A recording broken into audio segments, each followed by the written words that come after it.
Hey, welcome back to Multiverse Maniac.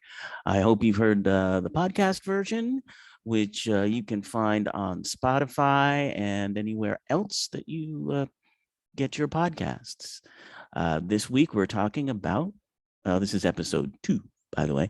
And this week we're talking about the history of the DC multiverse in the DC comics. And in part 2, which will be next week, it's coming out right after the Doctor Strange Multiverse of Madness is released, which is coming this weekend. So our next one, we'll talk about the Marvel history in comics of the multiverse. And we'll, of course, be talking about Doctor Strange and all of the things that are going to be running around like crazy in this movie. It's going to be out of this world. I know it. Out of this world, of course, but it's just going to be crazy. So do go see that as soon as you can. Now, before I get into the CW history, I should start by talking about what's happening in the so-called Arrowverse of DC shows on the CW.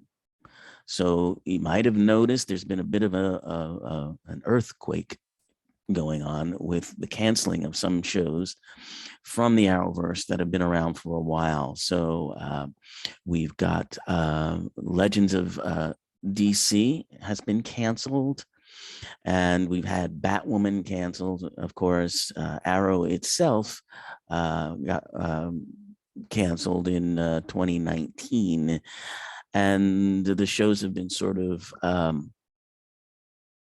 winding down into what I would consider to be their natural time limit. So those shows were the set to fall, and I'm thinking that the Flash itself with Grant Gustin probably has another season left to it, possibly two, but I wouldn't lay any bets on that. The reason for that is Grant Gustin is negotiating now to do less episodes. So much like in the Arrow series, when Stephen Amell wanted out, that series was reduced to that season was reduced to like 8 episodes. So I think we can expect to see something similar to that happening for the next season of Flash. There's a lot of stuff going on. There's been a big corporate merger. So a lot of DC television stuff is now moving over to like HBO Max. So there's a new generation, I think, of DC related series that are beginning to emerge. As I said, most of it will be on streaming platforms.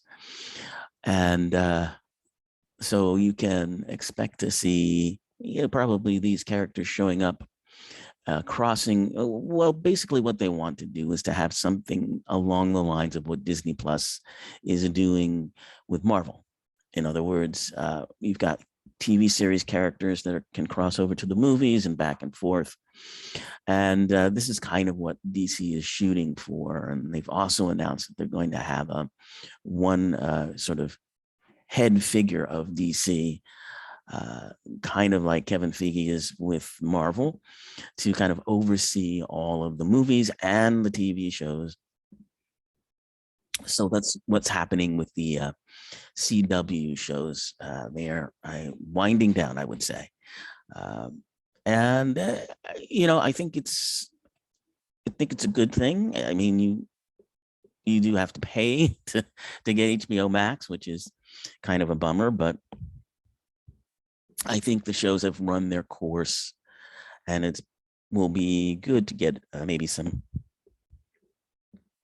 new approaches, new insights to it Don't get me wrong. Don't get me wrong.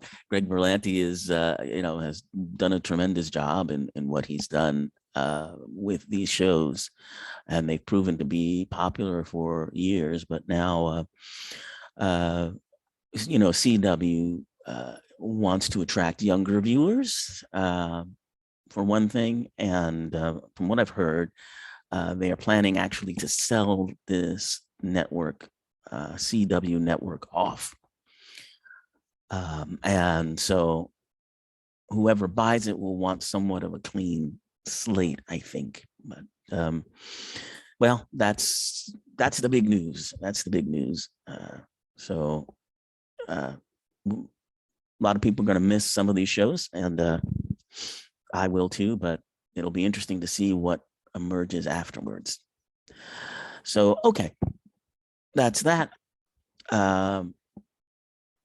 And just to let you know, I said this before on this on the show, but this is really, I'm talking to more casual fans, fans who maybe like those series I was just talking about, or Marvel movies, and maybe enjoy some of the comic books. They've read some of them, but maybe some of my deep hardcore comic book fans will find some things missing, because I'm not going to talk about it all. I'm not going to go into all the minutia. I just I don't have the time nor the energy to really do that. So I hope you stick around and enjoy anyway. All right, let's get to this history now. So DC's multiverse starts actually not with the Flash, as many people think. It starts about a decade earlier, in 1953, with an issue number 59 of Wonder Woman. That issue was called Wonder Woman's Invisible Twin. And this is actually the first incidence of any character, either DC or Marvel, going to the multiverse. Marvel's multiverse doesn't even show up until another 15 years. No, I'm sorry. What? Another 25 years, actually, because we're going back to 1953 here. So in this story, she encounters another version of herself. And she concludes towards the end of the story that the Earth must have a twin world existing simultaneously alongside it. I'm quoting now. Everyone on it is a double of everyone on Earth. And so introducing DC fans to the multiverse, and we all know it's going to turn out to be a lot more than just one Earth. It's going to be a lot more than that. So flash forward about 7-8 years, in 1961, the issue of Flash number 123, that's the sort of official start of the multiverse for DC. Barry Allen meets himself in another version of Earth, which would come to be called Earth 2. And Earth 1 Barry Allen tells Earth 2 Barry Allen that my theory is both Earths were created at the same time in two quite similar universes. They vibrate differently, which keeps them apart. And we're going to talk about that later when we talk about actual multiverse theory. He's really dead on in 1961 on this. So it's really very interesting. So this story then introduces the sort of core concepts to DC's multiverse. And it includes an idea which they dropped for about 50 years, but in this issue, it includes the idea that the events on one Earth are being chronicled on another Earth via comic books. And that kind of got dropped as the DC multiverse grew, but it's back now, about half a century later, in a more current series from 2015 called Multiversity by Grant Morrison. So that idea made a comeback 50 years later. But for now, as we're starting, they don't delve into that in the later issues.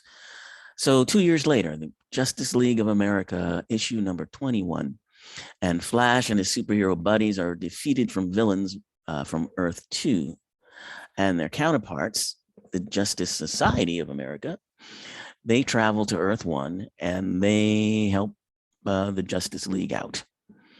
And this starts an annual kind of team up of these two justice groups that expands the multiverse every year. They add new parallel Earths, including one in which the Justice League is evil, and another in which the Nazis won World War II.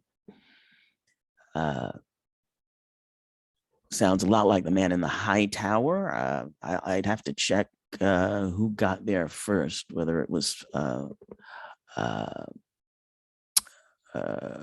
DC or not. But in any case, by 1985, DC editors and creators, they came to the conclusion, or they came to the decision, actually, that trying to keep track of all of these multiple Earths was just too hard and complicated. So they came up with a year-long comic book series called Crisis on Infinite Earths, which you may very well be familiar with, the 2019 CW version of that, in which there's a crossover with all of the big superheroes, and these multiple Earths keep disappearing thanks to the evil Anti-Monitor. And finally, they merge all the multiple Earths into one. And in the comic book series, they actually go back to the Big Bang and they sort of reboot the universe altogether. So that was not something that was in the 2019 CW version, but a lot of the similar elements are there. So if you've seen it or haven't seen it, go back and take a look. It's really interesting.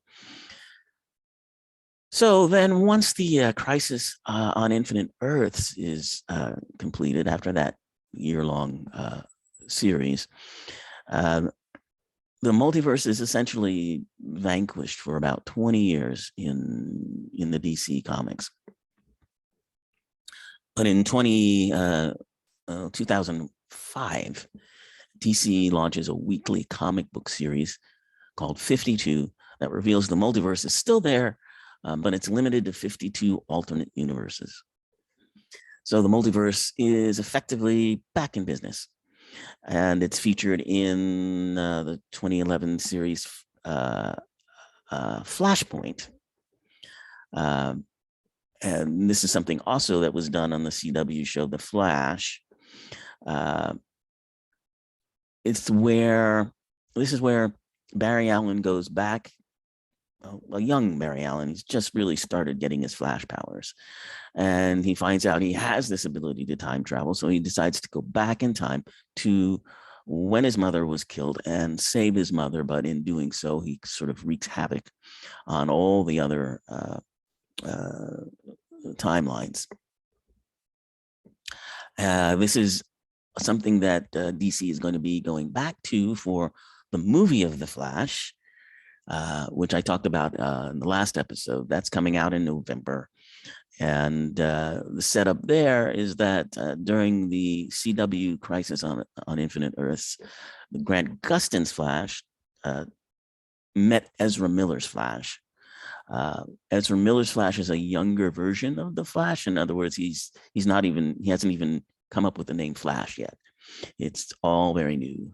And so they have a little chat, and it seems that elements of this Flashpoint are going to be used in the Ezra Miller Flash movie. He'll probably be trying to do somewhat the same thing that Grant Gustin's Flash did years earlier, go back and try to save his mom. But we see even from the trailers that this results in there's at least two versions of the Ezra Miller Flash in there. We saw those chatting with Supergirl, and we also know that the Michael Keaton version of Batman is set to make a comeback in that film. So somehow that crossover is going to happen, and we'll have to see how it plays out. So anyway, back to our comics. And in 2013, the Multiversity series comes out that I just mentioned. And along with that, in 2015, DC creates a map of all 52 universes. And this was published in 2015, just before the series Convergence, which I think is probably the most extensive multiverse series DC has released yet. And the Convergence series allows for all kinds of crossovers and interactions with storylines from all of DC's past releases. So it's a very complicated multiverse that DC's got going. And as I said, next week, with the release of Doctor Strange, Multiverse of Madness, we'll be talking about Marvel's multiverse and all of the things that show up in that film too. If we have time, I'm sure it's going to be a couple of episodes worth of discussion for sure. So before I go, then let me tell you about what I was teasing before in this new theory. It's relatively new. It's about 5 or 6 years old now. That's based on one of the primary theories about multiverse and parallel worlds, the many worlds theory.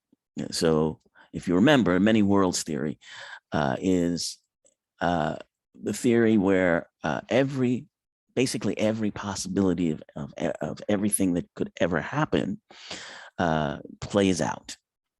And each universe branches into a bunch of new universes. Every time someone does something or makes a choice, all of that happens. And all possibilities are therefore realized in some universe or other. So for instance, there's a universe where, the dinosaur killing asteroid missed Earth, and the dinosaurs are still around. There's another universe, perhaps, where Australia is colonized by the Portuguese, all kinds of things. But the critics of this theory have always said that these universes don't seem to influence ours at all. So the only thing that you can do is possibly imagine what the other universes are, since they don't seem to affect our universe. And that also makes it untestable, because if there's no effect from the other universes, you can't test for it. However, some scientists by name Dr. Michael Hall and Professor Howard Feynman from Griffith University developed a twist on that theory. They called it the many interacting worlds. And in that, they posit that not only do these other universes exist, that they do interact with our world in a subtle way. So their three premises are the universe we experience is just one of a gigantic number of worlds some almost identical to ours, and some very different. All of these worlds are equally real, exist continuously through time, and possess precisely defined properties. And all quantum phenomena arise from a universal force of repulsion from the nearby similar worlds. So we go back to that Flash uh, uh, publication from 1961, where the Flash says they vibrate differently, so it keeps them apart. They're basically saying the same thing here. But this repulsion is testable, especially with the technology we have now. We can look at how that force might be showing up. Because we know in quantum physics now, since so many of these particles and their effects are too small to be seen by the eye or even telescopes, you can measure the effect it's having. You can see the effect it's having. And with things like the Large Hadron Collider, which is firing back up to help scientists unravel the mystery of dark matter. And I think that the more we know about dark matter, because right now we don't know a thing about it, and it's a good 90% of our universe. So the more we can find out about that, the more we will be able to find out about the possibility of multiverses and how we could probably test for them. But in quantum physics, you know, the entire scientific method basically goes out the window, because there's really no cause or effect, and that's what the scientific method depends on. So all of the rules go out the window when you're talking quantum.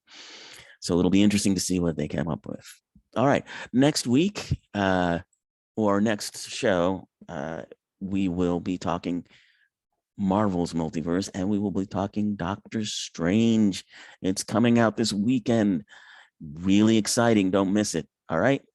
See you next time.